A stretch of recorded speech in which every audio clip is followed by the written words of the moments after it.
Napansin ko ang kakaibang kilos ng bago naming janitor na si Luke. Una na dito yung ayaw niyang may makasabay sa pagkain. Tuwing tanghalian, sa pinakasulok ng mesa ito nauupo, malayo sa mga kasama namin. Ayaw din itong sumabay sa mga gimikan tuwing nagkakaayaan kaming magkakatrabaho. Kung tutuusin nga, binata ito at nasa probinsya ang mga magulang nito. Masakit ng balakang ko sa kakaupo pero parang ayaw maputol ang mahabang pila ng nais na magpapunch ng mga pinamili. Nagsimula na ring mapudpod ang aking mga kuko sa kakapindot ng kaha. Habang nagpapunch ay naagaw ang aking pansin sa isang buntis na babae. Hinahagod nito ang umbok ng tiyan at parang kinakausap pa ang kanyang baby sa sinapupunan nito. Nag-aalala ko habang nakatingin sa buntis kaya inuna ko ng itotal ang kanyang pinamili. Tinawag ko si Luke upang makisuyo na ibalot ang mga groceries. Nagpaalam kasi ang packer na magbabanyo muna. Pumayag naman si Luke sa pakiusap ko, ngunit napansin ko na nakangiti ito habang nakatitig sa buntis. Parang may kalaro o kausap ito habang walang kurap na nakatitig sa tiyan ng buntis. May pangiti-ngiti pa itong nalalaman. Nawiwirduhan tuloy ako sa kanyang ikinikilos. Pagkatapos ilagay sa karton ang pinamili ng buntis, agad na nagpaalam si Luke na pupunta sa banyo. Tinanguan ko lang siya dahil abala pa ako sa pagpapunch. Bumalik na din ang packer namin na si Ian. Mag-iisang oras na, ngunit hindi pa bumabalik si Luke. Naisipan kong puntahan siya sa basement dahil nakakatiyak ako na doon na naman ito nagpapalipas ng oras. Hindi pa ako nakakahakbang nang bigla itong sumulpot sa harapan ko. "Saan ka galing? Kanina ka pa tinatawag ni Sir sa kanyang opisina." "Yan lang. Sige, pupuntahan ko muna si boss." Bago pa ito nakatalikod ay napansin ko ang pulang mantsa sa damit nito. May sugat din ito sa kamay na agad nitong tinakpan. Hindi ko na lang siya inusisa dahil baka masamain pa nito ang pagtatanong ko. Pagkatapos naming mag-inventory, agad ko nang nilak ang tindahan. Naglakad ako patungo sa guardhouse upang ibigay ang susi kay Manong Guard. Paliko na ako sa pasilyo nang mapuna ko si Luke na buhat-buhat ang malaking kahon. Nagpalinga-linga ito sa paligid, kaya agad akong nagtago sa likod ng pader. Maingat ang mga kilos na sinilip ko si Luke. Nakita ko na isinakay niya sa kanyang motor ang kahon at tinalian upang hindi malaglag. Pinaharurot na nito palayo ang motorsiklo. Ngunit sa likod ito dumaan dahil walang guard doon. Lumabas ako sa pinagtataguan at nagmamadaling tinungo ang guardhouse. "Manong Guard, heto na po ang susi." "Salamat, Kurt." "Manong Guard, may tatanong sana ako. Nalagyan na ba ng CCTV ang pasilyo patungo sa likod ng warehouse?" "Ay, hindi pa, Kurt. Kahapon sana pero hindi dumating ang installer ng CCTV. Bakit mo naman naitanong?" "Ganun ba?" "Wala lang. Naisip ko kasi na mas maganda kung malagyan na ng CCTV ang pasilyo. Nakakatakot kasing maglakad ng mag-isa doon eh." "Hayaan mo, baka bukas darating na ang installer." "O siya, maiwan ko na kayo, Manong Guard. Mahirap pa namang sumakay kapag rush hour." "Sige, mag-iingat ka." "Kayo din ho." Tumuloy na ako pauwi sa bahay, ngunit palaging pumapasok sa isip ko ang pulang mantsa na nasa damit ni Luke at ang kahon na daladala nito. Hindi ko lubos maisip kung ano ang koneksyon ng dalawa. Ayaw ko namang kumprontahin si Luke dahil baka kung ano pa ang gawin sa akin noon kapag nalaman nitong nakita ko siya na may dalang kahon. Bahala na nga siya, hindi naman siguro nagnakaw si Luke. Napapailing na wika ko sa sarili ko. Napasa po ako sa ulo ko nang walang maisip na sagot sa sarili kong tanong.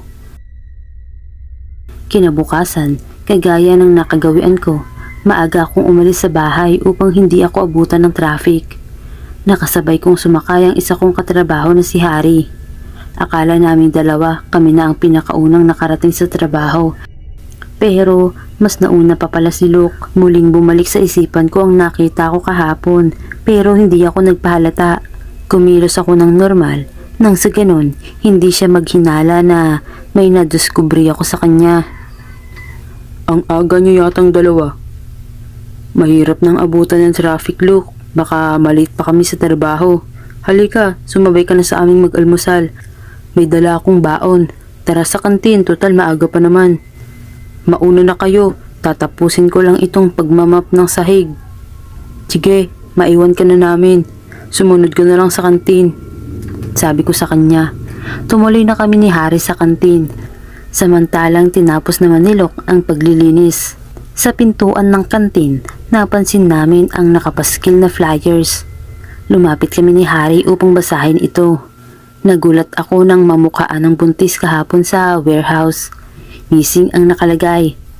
Pero imposible dahil nakita ko ito kahapon na lumabas ng warehouse matapos mabayaran na pinamili. Kawawa naman ang pamilya nito. Tsak na nag-aalala na sila. Pang-10 na itong buntis sa mga nawawala. Teka, ngayon ko lang naisip, Kurt. Nagtataka kasi ako. Lahat ng missing ay nanggagaling dito sa warehouse. Dito silang lahat namataan sa warehouse bago mawala, di ba? Natahimik akong bigla sa sinabi ni Harry. Bumibili pa nga ang mga ito sa warehouse bago nawala. Sa tingin mo yun ba? Nandito lang ang kriminal sa warehouse na ito? Hindi ako sigurado, Luke, pero baka lang. Maipagtatapat ako sa iyo pero sana sa ating dalawa lang ito. Kahapon, nakita ko na may pulang mantsa ang damit ni Luke. Hindi ako sigurado pero baka lang. May pagtatapat ako sa iyo pero sana sa ating dalawa lang ito. Kahapon, nakita ko na may pulang mantsang damit ni Luke nung bumalik siya galing sa pagbabanyo.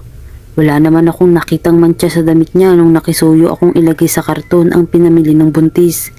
Ito pa, nung papunta ako sa guardhouse nakita ko na may buhat-buhat itong malaking kahon. Hindi ko lang alam kung ano ang laman. Ayaw ko naman makisuyo dahil baka magalit. May mga pagkakataon pa na nakikita ko siyang may dugo sa bibig pero sabi niya nung minsan ko siyang punahin, ketchup daw yun, kaya lang amoy malansay. Makaaswang si Luke at siyang salarin sa mga nawawala. Nagkasundo kami ni Harry na patunayan kung ano ba ang totoong pagkatao ni Luke. Nagpresenta akong magdala ng mangga bukas at saka alamang. Pati na din suka at kalamansi. Ang sabi kasi ni Mama, takot daw sa kalamansi ang mga aswang. Nagpapalabas din ito ng totoong kulay ng pagkain. Kami lang ni Harry ang nakakaalam ng plano. Nakadama ako ng kaba sa aming gagawin pero kailangang malaman namin kung si Luke ba talaga ang dahilan ng pagkawala ng ibang customers. Dumaan ako sa fruit stand upang bumili ng 2 kilo ng manggang hilaw. Natawa pa si nanay dahil akala nito nakabuntis ako at naglilihito ng mangga. Inihanda ko ang ibang dadalhin nang sa ganun makasiguro ko na wala akong makakalimutan. Gaya ng napag-usapan namin ni Harry, kailangan gawin namin ang plano kapag kumpleto na kaming lahat. Itataon namin ito sa tanghalian kapag nasa kantin na kami, pati ang iba naming katrabaho. Nagpauna ako ng upo nang tumunog ang bell. Hudyat na ng break time. Naunang lumabas si Luke patungo sa kantin. Hinayaan lang namin ito upang hindi siya makahalata sa binabalak namin. Pasimple kong binuksan ang paper bag na may lamang baon ko. Nagkunwari akong nagulat na may ipinababaon si Mama na mangga. Guys, sinong may gustong kumain ng mangga? Pinabaunan pala ako ni Mama. Nakalimutan ko lang kanina. Lahat gustong humingi ng mangga na dinala ko, maliban kay Luke. Harry, pwede bang pakihiram ng kutsilyo kay Manang Telia? Hiwain ko lang tong kalamansi. Sige, sandali lang. Pahingi naman ako, Kurt. Pati na yung sausawan mo. May dala ka bang asin? Pahingi na rin. Narinig kong tanong ni Melissa. Binigyan ko ang mga kasamahan ko ng tigi-isang mangga. Pagkatapos, inalok ko si Luke na parang hindi mapakali sa kinauupuan. Sa'yo na tong isa, Luke. May sausawan din. Baka gusto mo. Kalmado kong sabi sa kanya. Tumingin siya ng matalim sa akin. Ngunit, agad din na nagbago ang ekspresyon ng mukha. Salamat pero hindi kasi ako mahilig sa mangga. Tapos na din ako mananghalian. Mauna na ako sa inyo. Nagmamadali itong umalis sa kantin kahit hindi pa ako nakasagot. Kumpirmadong aswang nga si Luke. Pabalik na kami sa trabaho nang maisipan kong magbanyo muna. Nadaanan ko ang bag ni Luke na nakalapag sa mesa. Nakabukas ito ng konti. Lumingon ako sa paligid nang makasiguro na walang tao. Agad kong pinatakan ng kalamansi ang adobong ulam ni Luke. Umalingasaw bigla ang masangsang na amoy. Bumubula ito hanggang sa naging mga putol na daliri ang ulam. Nandaki ang mga mata ko sa nakita. Nanginginig na tumakbo ako pabalik sa aking pwesto. Nakarinig kasi ako ng mga yabag galing sa banyo. Pilit kong pinakalma ang sarili kahit sobra ng takot na aking naramdaman. Nagkunwari akong nagsusulat nang makitang papalapit si Luke sa aking kinaroroonan. Nakatitig lang ito sa akin. Pagkatapos, naglakad na paalis. Muli akong dumaan sa pasilyo patungo sa guardhouse. Ako na naman kasi ang nakatuka na magsara sa warehouse. Masama ang kutob ko nang lumagpas ako sa pasilyo. Natigilan ako nang may biglang tumakbo sa madilim na bahagi ng guardhouse. Paglingon ko, isang malakas na hampas sa batok ang aking natamo. Biglang nang dilim ang aking paningin. Nabitawan ko ang susi at ang paper bag. Isang aandap-andap na liwanag ang aking namulatan. Nakabusal ang bibig ko at nakatali naman ang mga paa at kamay ko sa poste. Nagpupumiglas ako ngunit hindi ko magawang makawala sa pagkakatali. Narinig ko ang nakakakilabot na pagsipol. Huminto si Luke sa harapan ko at napailing-iling na nakatingin sa akin. Pasensya na, Kurt. Pakialamero ka kasi. Alam kong balak mo talagang alamin ang totoo kong pagkatao kaya tinulungan na kita. Sinadya ko talagang iwanan ang baon ko sa mesa dahil alam kong palagi kang nagbabanyo pagkatapos kumain. Matagal na akong gigil sa'yo pero hindi ko lang pinahalata. Hinayaan kong mabiktima ka sa sarili mong bitag.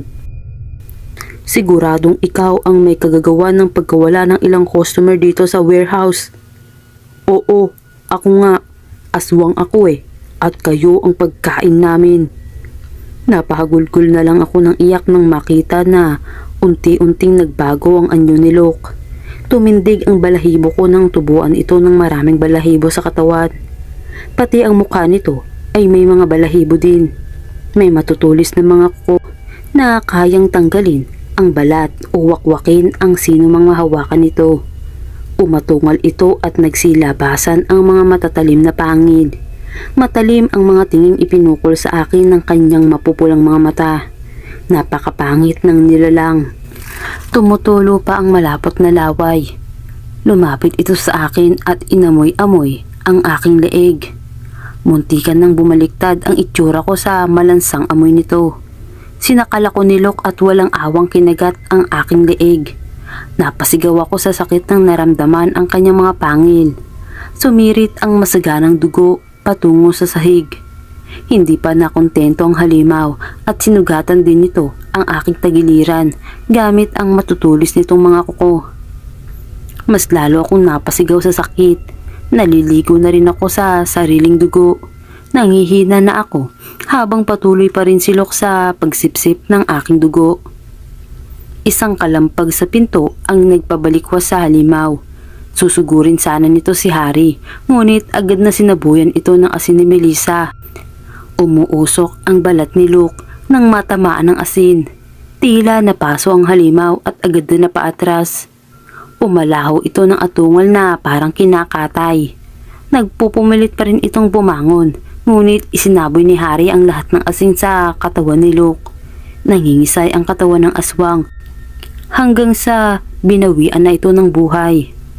Hinahalughog ng mga pulis ang buong bodega. Natagpuan nila ang mga damit ng mga nawawalang customer, kabilang na ang mga gamit ng buntis. Napuno ng iyakan ang warehouse.